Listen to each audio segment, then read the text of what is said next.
जय हिंद मेरे दोस्तों, कैसे हैं आप सब। आप सभी का स्वागत है हमारे इस YouTube चैनल पर। और आज हम आपके लिए एक वीडियो लेकर आए हैं जिसमें आपको बहुत कुछ जानने को मिलेगा। तो इस वीडियो को एंड तक देखें और चैनल को सब्सक्राइब करना ना भूलें। तो चलिए साथ में देखते हैं वीडियो। नमस्कार, सत श्री अकाल एंड गुड इवनिंग। मैं हूं अर्जु काज़मी और आप हमेशा की तरह से देख रहे हैं पॉइंट ऑफ व्यू। हमें जी जॉइन किया है डॉक्टर अभिषेक मिश्रा साहब ने। बहुत शुक्रिया सर कि आज आप आए। Thank you so much. Thank you आरजू जी, आपने बुलाया। Thank you so much. आपके सभी दर्शकों को मेरा राम राम, नमस्ते, आदाब, सलाम, सत श्री अकाल। थैंक यू सो तो मच। मेरा भी सर आज जो बैकग्राउंड है वो चेंज लग रहा होगा आपको, क्योंकि मैं कराची आई हुई हूँ और कल मैं वापस पहुंच जाऊंगी। लेकिन फिर भी मैंने कहा कि मैं आज सर के साथ बात करूं कुछ, और बात हम करेंगे सर यूएस और इंडिया के रिलेशंस के ऊपर कि आपके ख्याल से कैसे हैं। और जो पहले प्रेसिडेंट रहे इनके, डोनाल्ड ट्रंप, उनके साथ तो हमने देखा कि इंडिया भी आए और बड़ा मिलना जुलना और बहुत अच्छे से जा रहे थे। और अभी जो बाइडेन के साथ भी तकरीबन उसी तरह की रिलेशन हम देख रहे हैं। कहा तो ये जाता है कि मैं मतलब मेरे फादर भी कहा करते थे कि अमेरिका में अगर कोई प्रेसिडेंट चेंज हो जाए तो उसके साथ पॉलिसीज चेंज नहीं होती, पॉलिसीज वही चलती हैं जो उनकी कैबिनेट ने या जो उनके स्टैब्लिशमेंट ने डिसाइड की हो। क्या आपको लगता है कि ये दोनों प्रेसिडेंट जो हैं, जो बाइडेन और ट्रम्प, इनमें कोई तरह का फर्क आपको लगता है इंडिया को लेकर? और इंडिया और यूएस रिलेशंस के ऊपर भी आप थोड़ा बताइएगा। और ये भी सुनने में आता है, हो सकता है कि अभी ये प्रेसिडेंट भी आपके यहाँ विजिट करें। तो इसको किस तरह देख रहे हैं सर आप?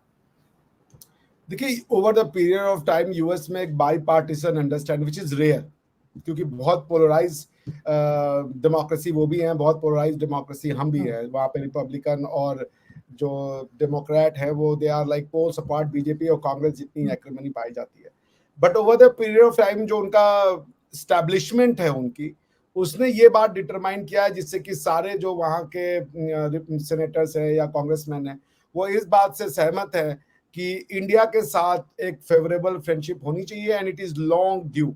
बिकॉज इस पूरे इलाके में, इंडियन सब कॉन्टिनेंट में, अगर कोई डेमोक्रेसी है तो वो इंडिया है। और वो इतने क्रूशियल जगह पे है कि अगर इंटरनेशनल लीगल ऑर्डर को रूल ऑफ लॉ बेस्ड रखना है तो India is simply inalienable, indispensable to America. मगर ये जो रिलेशनशिप था, ये किसी भी रीजन से उस नहज तक नहीं पहुंच पा रहा था जहां इसको होना चाहिए था, गिवन कि दोनों कंट्री का वैल्यू सिस्टम सेम है, कोर दोनों का सेम है, लेकिन फिर भी somehow we were not able to meet. उसके बाद शुरुआत करते हैं इस पूरे रिलेशनशिप को आगे ले जाने की बिल क्लिंटन साहब। जब बिल क्लिंटन साहब जब ये अटल बिहारी वाजपेयी जी ने वो कर दिया था न्यूक्लियर एक्सप्लोजन, उसके बाद इंडिया के ऊपर सैंक्शन लगाए गए थे, and then Bill Clinton came and said कि this is not done, India is a very important partner. जैसे चाइना के लिए हेनरी किसिंजर थे, वैसे इंडिया के लिए बिल क्लिंटन साहब थे। दे ही केम एंड देन जो थॉ थी उसको थोड़ा सा हटाया गया। उसके बाद से फिर मनमोहन सिंह साहब की गवर्नमेंट आई और हमने 123 एग्रीमेंट, यानी कि विदाउट एनपीटी और सीटीबीटी को साइन करते हुए भी हमें जो न्यूक्लियर एनर्जी का जो ट्रेड था, जो उसको उन्होंने हमें अप्रूव किया। तो वहां से संबंध धीरे धीरे बढ़ रहे थे, मगर देयर वाज ऑलवेज हिकअप, वो फुल फ्लेजेड फ्रेंडशिप नहीं हो रही थी। तो बराक ओबामा साहब ने जब मोदी जी को बुलाया, और आपको पता होगा कि आपके यहाँ पे ये बात हमेशा कही जाती है कि अमेरिका ने मोदी जी का जो है वो वीजा रिवोक कर दिया था। हमारे पार्लियामेंटेरियंस ने यूएस को लिख के दिया था कि मोदी जी को मत वीजा दो और ये और वो। फिर भी जब वो प्राइम मिनिस्टर बन गए तो अब वो मजबूरी थी, क्योंकि हेड ऑफ द स्टेट थे, अमेरिका को बुलाना था। और ओबामा ने फिर जो है वो एक स्टेप ज्यादा जाके प्रोटोकॉल तोड़ते हुए मोदी जी को पूरे शहर का टूर कराया और ये सब कराया। वहां से सिचुएशन चेंज होनी शुरू हो गई। फिर आए डोनाल्ड ट्रंप साहब। डोनाल्ड ट्रंप की खास बात ये थी, हेलो जी जी, आप बात कीजिए सर। अच्छा, डोनाल्ड ट्रंप की खास बात ये थी कि डोनाल्ड ट्रंप ने इंडिया के लोगों में एक रेजोनेंस पाई बिकॉज ऑफ उनका हार्ड एंटी मुस्लिम जो इंस्टांस था, वो इंडिया में काफी रेजोनेट किया। जब उन्होंने कहा बिना जिसे कह लीजिए पॉलिटिकली अपोलोजेटिक होते हुए ही सेड इट कि भाई इस्लामिक टेररिज्म जो है या इस्लामिक फंडामेंटलिज्म जो है, इट्स अ मेजर इशू और we will wage a war against it. ये इंडिया में बहुत रेजोनेट कर गया और ट्रंप को लेके ये लोगों के अंदर फीचर बना या ये लोगों के अंदर वो बना भावना कि Trump is good for India, but that is not true. Trump was never a good news for India. Trump was always harmful of India because Trump was sort of a narcissist, megalomaniac kind of person. Self-obsessed थे Trump, चूंकि उनको promise था, उन्होंने अपने Hindu American vote bank को और Republican vote bank को promise किया था कि वो इंडिया आएंगे, तो वो इंडिया आए, मगर at the fag end of his term, जब उनका टर्म ओवर होने वाला था तब वो इंडिया आए, ताकि उनका वो जो वोट बैंक है हिंदू वोट बैंक, जिससे कि काफी पैसा भी आता है, वो कहीं छटक न जाए। तो वो आए और उसके बाद आकर के उन्होंने मोदी जी से मुलाकात की। लेकिन आप देखें उन्होंने, आप अगर इफ यू आर जून 2019 में उन्होंने 5.6 बिलियन का जो प्रेफरेंशियल टैरिफ मिलता था इंडिया को, उसको उन्होंने समाप्त कर दिया। बिकॉज उन्होंने कहा कि मैं आपको कोट कर देता हूं, the president said on Friday announced its decision to end preferential tariffs to $5.6 billion of Indian exports from June 5 after determining that it has not assured the US that it will provide equitable and reasonable access. I have determined that India has not assured the US that it will be equitable and reasonable. It will give equitable and reasonable access to its markets. Accordingly, it is appropriate to terminate India's designation as a beneficiary developing country effective June 5, 2019. So he kept on changing. He kept on doing things which were anti-India. But somehow वो India में popular इसलिए हो गए थे कि उनका statement कि हम इस्लामिक टेररिज्म से फाइट करेंगे, और इंडियंस को ये बात बड़ी अच्छी लग रही थी बिकॉज ऑफ देयर हिस्ट्री और पास्ट जो है, तो इसलिए वो फेमस हो गए। But the man was completely bad news for India. आप दूसरा ये देख लें, इमरान खान साहब के साथ उनका आपको एक एपिसोड याद होगा जहां पे उन्होंने इमरान खान साहब को ये ऑफर कर दिया कि हम आर्बिट्रेशन करने को तैयार है कश्मीर के मैटर में इंडिया और पाकिस्तान के बीच में। वहां के स्टेट डिपार्टमेंट को आना पड़ा, ये कहना पड़ा कि नहीं, ये हमारा इंस्टांस नहीं है, और फिर हमारे यहाँ से भी एक इशू करना पड़ा कि मोदी जी, चूंकि वो प्रेसिडेंट को कुछ कह नहीं सकते थे बुरा बिकॉज डिप्लोमेटिक नॉर्म्स थे, तो हमारे यहाँ में एक ऐसा कहा गया कि चूंकि मोदी जी की इंग्लिश की एक्सेंट अलग है, वो हमारी बात को नहीं समझ पाए, उन्होंने ऐसा वो स्टेटमेंट दिया बिकॉज ट्रम्प हैज स्पोकन लाई कि मोदी से उनकी बातचीत हुई और मोदी ने कहा कि तुम कश्मीर का मुद्दा सॉल्व करो। तो Trump was centric, Trump was not a good news, वो हमेशा अपना फायदा देखते। और जब बाइडेन आए तो इंडिया में डिस्पोंडेंसी थी, इंडिया के लोग डरे, सोचे थे कि यार ये क्या हो गया, डेमोक्रेटिक आ गए, अरे डेमोक्रेट्स आ गए, डेमोक्रेट्स तो एंटी इंडिया होते हैं, ये वो। उसका उल्टा हुआ, जितना बाइडेन ने इंडिया के लिए किया है, आउट ऑफ द वे जाके किया है, उतना तो शायद ट्रम्प सोच भी नहीं सकता था। So Biden is a good news all across from all point of view for India more than Trump, which is a general perception. लेकिन सर एक बात ये भी चलती है, मुझे नहीं पता कहाँ तक सही है, लेकिन एक बात ये भी चलती है कि अमेरिका को ये भी पसंद नहीं आता कि इंडिया प्रोग्रेस करे जिस लेवल पे कर रहा है। मतलब ठीक है करे, लेकिन स्पीड स्लो हो, बहुत तेज ना जाए। जैसे अभी आपके रुपीस के बारे में भी बताया गया था कि G20 कंट्रीज में जो है वो रुपीस चलेगी, उसमें ट्रेड भी हो सकता है और डॉलर जो है वो पीछे की तरफ चला जाएगा। तो ये बात भी अमेरिका को पसंद नहीं आ रही, चाहे जो मर्जी वहां पे प्रेसिडेंट हो, वो ये नहीं चाहते कि इंडियन रुपी आगे चला जाए, या एक जो आपके यहाँ कहा जाता है कि ये हमारी इंडिपेंडेंट फॉरेन पॉलिसी है। जैसे जब रशिया से बात करने की बात आई तो उस वक्त इंडिया ने अपनी की, हालांकि अमेरिका और रशिया का सबको मालूम है। तो आपको लगता है कि कहीं ना कहीं पाकिस्तान को और चाइना को किसी तरीके से इस्तेमाल किया जाता है थोड़ी टेंशन क्रिएट करने के लिए इंडिया में? देखिए, तो रियल पॉलिटिक है। हमने तो कभी नहीं कहा कि भाई कि हमारे लिए अपना इंटरेस्ट छोड़ दो, और वो क्यों छोड़े भाई, डॉलर का राज था इंटरनेशनल ट्रेड पे। कोई भी कंट्री, अगर इंडिया ही अमेरिका, हम ही अगर अमेरिका की जगह होते तो हम भी उसको जाने नहीं देते। अब इंडिया जो है धीरे धीरे, पहले उसने देखिए मास्टर कार्ड, वीजा कार्ड की मोनोपोली, मोदी जी ने बहुत से ऐसे काम किए जो नॉर्मल पब्लिक के गेज में नहीं आते। लेकिन मोदी जी ने एक कार्ड हमारे यहाँ इशू किया, उसको कहते हैं रुपे कार्ड। यानी पहले हमारे यहाँ जो एटीएम कार्ड होता था, या तो वो वीजा होता था और या तो वो मास्टर कार्ड होता था, सारा कट वीजा और मास्टर कार्ड के पास जाता था। सो मोदी जी ने आके इसको चेंज किया and he announced RuPay card. उस समय भी ये वीजा कार्ड और मास्टर कार्ड ने बड़ा हो हल्ला मचाया था कि ये कैसे हो रहा है, हमारे लिए ये ठीक नहीं है। उसी तरीके से स्पेस एक्स जो कि एलॉन मस्क की प्राइवेट कंपनी है, उसमें स्पेस की, उसने भी कहा था कि इसरो जितना सब्सिडी देता है वो सब्सिडी हमारे लिए ठीक नहीं है। सो बिल्कुल इंडिया का राइज अमेरिका के राइज के लिए खतरा तो होगा ही, बट पॉइंट ये है कि या ये खतरा उतना बड़ा खतरा है जो कि चाइना और रशिया का अगर नेक्सस बन जाता है उससे भी बड़ा है।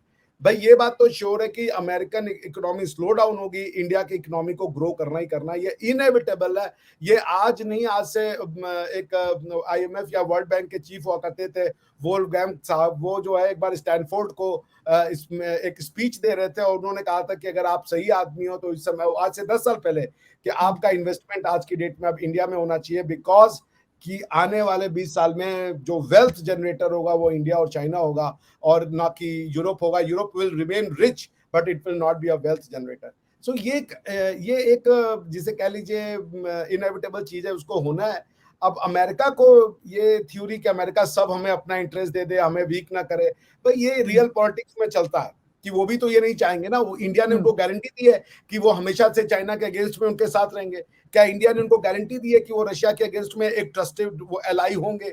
इंडिया ने तो उनको दिखा दिया, भाई वो इतना ट्रस्ट किया हमारे ऊपर, या उनकी जो कॉड एक्सपेक्टेशन थी कि हमने S-400 खरीदा, उन्होंने हमें काटसा से जो countering America's adversaries through sanction act करके जो उनका काटसा है, उस पे उन्होंने हमें रिलीफ दिया, हमने S-400 खरीदा। जब रशिया ने वॉर किया वेस्टर्न सैंक्शन के अगेंस्ट में, हम खड़े हो गए। तो भाई उनको भी तो ये है ना, हम भी तो उनको लगातार डिच देते जा रहे हैं ना, कि भाई जो वो एक्सपेक्ट कर रहे हैं वो हो नहीं रहा है, कि जिस तरीके की रिलेशनशिप वो हमसे उम्मीद कर रहे थे कि हम जैसा प्ले करेंगे वो नहीं करे, वो हम नहीं कर रहे। जैसे अगर जरा सा और मौका मिले तो हम तो ईरान से भी तेल लेंगे, जो कि हम पहले भी लेते रहे हैं। तो यूएस के लिए भी वही चीज है जो आप हमारे लिए कह रही ना, कि वो हमारे में रोड़े अटकाते हैं ताकि हमारी ग्रोथ थोड़ी सी इंपेडिमेंट हो जाए और हमारा ग्रोथ स्लो डाउन हो जाए।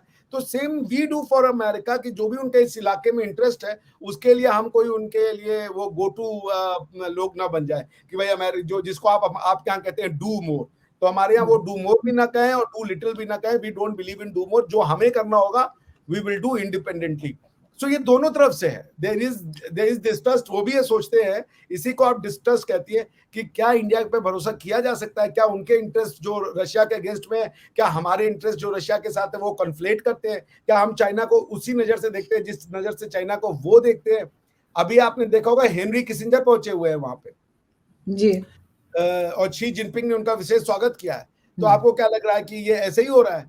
अमेरिका चाइना को दुश्मन मान के ही चलेगा? There will be a possibility कि अमेरिका कल को ये कर दे कि भाई चाइना के साथ हमारा सुलह हो गया और सारी चीजें जो है वो उलट के पलट हो जाए और इंडिया की क्योंकि सर देखिए ना, सऊदी अरब और ईरान में भी तो हुआ ही है ना, तो इनमें क्यों नहीं हो सकता?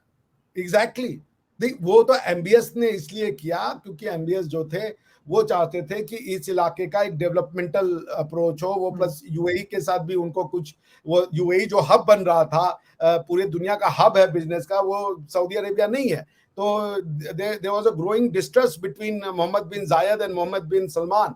एमबीजेड और एमबीएस में एक प्रतिस्पर्धा शुरू हो गई कि सऊदी अरेबिया, बिकॉज की पेट्रो डॉलर जो है वो तो आखिरी सांसें गिन रहा है, मुश्किल से 5-10 साल और उसके बाद तो रशिया, उसके बाद तो ये जो सऊदी अरेबिया है, अगर वो फ्यूचरिस्टिक एक्शन नहीं लिए तो they will again be the Saudi Arabia of the 100 years 200 years ago वाला सऊदी अरेबिया हो जाएगा, पैसे का कोई सोर्स नहीं होगा। तो एमबीएस ये चाहते हैं कि जो काम आज की डेट में यूएई करता है वही चीज अब सऊदी अरेबिया बने, पूरा हब बने मिडिल ईस्ट का, इंडियन सब कॉन्टिनेंट का, जो भी बिजनेस होना है वो सब सऊदी अरेबिया के थ्रू होके जाए। वो भी उतना खोलना चाहते हैं जैसे यूएई खुला हुआ है। तो ये एक एमबीएस और एमबीजेड में एक समझ दीजिए वो क्रिएट कर रहा है, क्या नाम है, कॉन्फ्लिक्ट। और इसी को करने के लिए एमबीएस ने ये सोचा कि ये तभी पॉसिबल है, सऊदी अरेबिया एक अट्रैक्टेड वो तभी बनेगा डेस्टिनेशन ऑफ इन्वेस्टमेंट जब हम अपने सारे दुश्मनों के साथ पीस कर ले। और इसी में उन्होंने यमन के साथ पीस किया, इजराइल को भी रिकॉग्नाइज करने की बात कर रहे हैं, अभी उन्होंने सीरिया को बुलाया था अपने यहाँ पे, और इसी कड़ी में उन्होंने ईरान से भी दोस्ती की है। तो it happens, this is the real politics. कोई चीज ग्रांटेड थोड़े है, आज के 2 साल बाद क्या होगा कुछ पता ही नहीं। बिल्कुल ऐसा ही है। खैर वो एमबीएस ने तो ये भी कहा है कि 5 साल में वो सऊदी अरब को यूरोप बना देंगे। और एग्जैक्टली। इसके ऊपर बहुत से आपके इंडिया के जो मौलाना है वो भी बड़े नाराज हैं। हमारे यहाँ तो खैर है ही, लेकिन आपके यहाँ के मौलाना भी बड़े जो है ना, वो कहते हैं कि जी वो तो मुसलमान ही नहीं है, और उसके ऊपर तरह तरह की बातें कर रहे हैं। लेकिन खैर बड़ी अच्छी बात है, अगर वो सऊदी अरब जैसी जगह को, जहाँ पे पहले ड्राइव नहीं की जा सकती थी, औरतें ड्राइव नहीं करती थी, और अब आया उन्होंने वो सब उन्होंने हटाया है, उन्होंने कहा है कि ड्राइव भी कर सकती हैं और किसी चीज की कोई पाबंदी जो है वो नहीं होना चाहिए। वक्त के साथ चेंज चेंज आता है, और मेरे ख्याल है आ रहा है। लेकिन सर आपको लगता है कि जो जैसे पाकिस्तान कहता है कि जी चाइना हमारी फ्रेंडली कंट्री है, और इसी तरीके से हम टर्की को कहते हैं, कभी हम सऊदी अरब को कहते हैं, कभी किसी और कंट्री को कहते हैं। सर ये कंट्रीज के बीच में बिजनेस होता है, या आपके ख्याल से कि कोई दोस्ती भी होती है कि जिसके ऊपर ये चल रहे होते हैं, या आपके ख्याल से किसी ना किसी तरह के एक दूसरे के साथ कोई बात बंदी होती है जिसकी वजह से लोग एक दूसरे से बात कर रहे होते हैं? मैं गवर्नमेंट टू गवर्नमेंट की बात कर रही हूँ। देखिए, कोई भी गवर्नमेंट जो होती है वो उसको ये डिटरमाइन, दो तरह की गवर्नमेंट होगी, या तो वो इलेक्टेड गवर्नमेंट होगी डेमोक्रेटिक, जिसका कि 5 साल का टेन्योर रहता है, या तो वो ऑटोक्रेटिक होगी जैसे कि एमबीएस हो गए और चाइना वाले हो गए। सो जो डेमोक्रेटिक गवर्नमेंट रहती है वो जब फॉरेन रिलेशनशिप में जाती है तो उसको ये देखना पड़ता है भाई हमारा इंटरनल इंटरेस्ट क्या है। फॉरेन रिलेशनशिप का जो सेंटर होता है, जो न्यूक्लियस होता है, वो होता है इंटरनल इंटरेस्ट। अगर आपको नहीं पता है इंटरनल इंटरेस्ट तो आपके फॉरेन रिलेशंस खराब होते जाएंगे। जैसे जब जब यूएसएसआर ने, जब रशिया ने अटैक कर दिया यूक्रेन के ऊपर, तो अमेरिका ने कहा कि भाई अब इनसे कोई व्यापार मत करो। देखने में और ऑन प्रिंसिपल तो ये बहुत अच्छा लग रहा था, क्योंकि वाकई में रशिया ने एक टेरिटोरियल सॉवरेनिटी को ब्रीच किया था, और हम अमेरिका के बहुत क्लोज आ रहे थे, अमेरिका हमें बहुत कुछ दे रहा था। लेकिन इंटरेस्ट की क्या बात थी कि पूरा का पूरा वेस्टर्न ब्लॉक ने सैंक्शन लगा दिया उनके ऊपर कि हम उनका ऑयल और गैस नहीं लेंगे, और ये पूरा का पूरा वेस्टर्न ब्लॉक चला यार, सऊदी अरेबिया और भी जरा जो हम जहां ऑयल मार्केट थे ये वहां चले गए कि हमें ऑयल बेचो। जब ये ऑयल बेचने चले गए तो जो ये कंट्रीज 2 साल से कोविड की वजह से इनका ऑयल में इतना नुकसान हुआ था, इन्होंने कहा कि टाइम में पैसे बनाने का, इन्होंने कहा कि ठीक है प्राइसेस अब करते हैं चूंकि डिमांड ज्यादा है। तो हमारा क्या हो गया कि अब आप कह रहे हो कि हम रशिया से भी ऑयल न ले, और जहां से हम ऑयल लेते हैं वहां आप पहुंचे हुए ऑयल लेने। तो हमारे पास अब हमारा फॉरेन रिलेशन ये था कि या तो हम वेस्ट को खुश करें और हम अपना प्रिंसिपल पोजीशन लें कि भाई रशिया ने इंटरनेशनल लॉ तोड़ा है, या हम अपना इंटरनल इंटरेस्ट देखें कि अगर हम महंगा पेट्रोल लेंगे तो हमारे यहाँ इन्फ्लेशन बढ़ेगा, हमारे यहाँ कॉस्ट ऑफ इंडस्ट्रियल आउटपुट बढ़ जाएगा, हमारे यहाँ जो है वो ट्रांसपोर्ट का बढ़ जाएगा, इलेक्ट्रिसिटी का कॉस्ट बढ़ जाएगा, हम अफोर्ड नहीं कर सकते इसको। तो हमारे इंटरनल इंटरेस्ट ने हमारा एक्सटर्नल रिलेशंस को डिटरमाइन किया कि रशिया ने कहा कि आप हमसे तेल लीजिए, हम 25% पे आपको डिस्काउंट पे देने को तैयार है। इंडिया की तो लॉटरी लग गई। अब ये था कि भाई अमेरिका को नाराज करो, वेस्ट को नाराज करो, और या तो आप अपने लोगों को नाराज करो। इन्होंने कहा कि दुनिया, अमेरिका और ये वेस्ट भाड़ में जाए, क्योंकि जब चाइना हमारे ऊपर गलवान में घुस गया था तो इन्होंने कौन सा कहा था, क्योंकि चाइना तो वर्ल्ड की फैक्ट्री है, यूरोप का आधा से ज्यादा सामान तो चाइना में बनता है, तो उन्होंने कौन सा कहा कि हम उनसे नहीं लेंगे। तो इंडिया ने कहा रशिया से हम खरीदेंगे। मगर इसमें पॉइंट क्या है? पॉइंट ये कि हम ये डिसीजन क्यों लिए? हमने वेस्ट को अनॉय करने के लिए नहीं लिया, हमने अमेरिका को अनॉय करने के लिए नहीं लिया, हमने अपना इंटरनल इंटरेस्ट देखा और उसको एक्सटर्नल मैनिफेस्ट किया कि भाई हमें अपने लोगों को सस्ता तेल देना है, इन्फ्लेशन को कंट्रोल रखना है, फैक्ट्री इंडस्ट्रियल आउटपुट को सस्ता रखना है ताकि हमारा एक्सपोर्ट वो बढ़ता रहे। ये डिसीजन था लेना हमको, इसके लिए हमें अपना इंटरनेशनल रिलेशन लेना था। हमने रशिया के साथ तेल लिया क्योंकि हमें अपने लोगों का फायदा सोचा। This is international relation. ये हमें नहीं खुश करना था कि अमेरिका नाराज हो जाएगा, वेस्ट नाराज हो जाएगा, तो वो भी तो अपने लोगों के लिए कर रहे हैं भाई, वो भी अपने लोगों के लिए कर रहे हैं। लेकिन सर ये सब कुछ तो आप इसलिए कर पाए ना कि आपकी इकोनॉमी स्ट्रांग हो गई। अगर आपकी इकोनॉमी स्ट्रांग ना होती और आप हमारी तरह जगह जगह ये बात कर रहे होते कि आपको लोन मिल जाए, तो जाहिर आप उस तरह से अपनी बात नहीं रख पाते जैसे आप अभी रख रहे हैं। वो ये फर्क तो आ जाता है ना सर। मैं इसको एक और तरीके से देखता हूँ, ये डेमोक्रेसी भी है कि अगर ये देखते कि हम महंगा कर देंगे तेल, इन्फ्लेशन हो जाएगा, तो हमारी सरकार चली जाएगी। आप समझिए, क्योंकि लोगों ने तो बीजेपी गवर्नमेंट को दिल्ली में प्याज खाली 5 रुपए से 20 रुपए हो गया, लोगों ने दिल्ली गवर्नमेंट निकाल दी, उन्होंने कहा कट लो यहाँ से। 2 बार से परम आदरणीय श्री अरविंद केजरीवाल जी जो हैं वो इस बात पे जीत रहे हैं कि वो दिल्ली के लोगों को फ्री में बिजली देते हैं, 200 यूनिट फ्री है, पानी फ्री, बिजली फ्री, लोग उनको चुन रहे हैं। लोगों को लगा भैया हमें अपनी जिंदगी में सहूलियतें जाए, क्या बीजेपी, क्या आप हमको जो सहूलियत देगा हम उसके साथ है। बीजेपी को और 2-2 बार सुपड़ा साफ किया, केजरीवाल जी जीतते नहीं है, वो सुपड़ा सर साफ करके। पंजाब का भी आ रहा है सर, पंजाब के आई थिंक चीफ मिनिस्टर है, उनके बारे में भी एक कमर्शियल सा चल रहा है इंडियन टीवी पे कि वो मोबाइल देते हैं, एक साहब आके अपनी बेटी को मोबाइल देते हैं कि पैसे नहीं होते लेकिन वो मोबाइल चाहिए होता है, तो वो कहते हैं ये कहाँ से आया, कहते हैं जी बिजली के पता नहीं कितने यूनिट जो है वो फ्री है, तो वो पैसा बचा के अपने मोबाइल ले लिया 600 या कुछ ऐसा बताया। तो ये तो सर क्या सब इलेक्शन जीतने की टैक्टिक्स है या बाद में यस, भी लोगों का डेमोक्रेसी, ख्याल रखा जाएगा, बाद में छोड़ यही देंगे सारी चीजें? डेमोक्रेसी है, यही डेमोक्रेसी के लोग इंपॉर्टेंट है।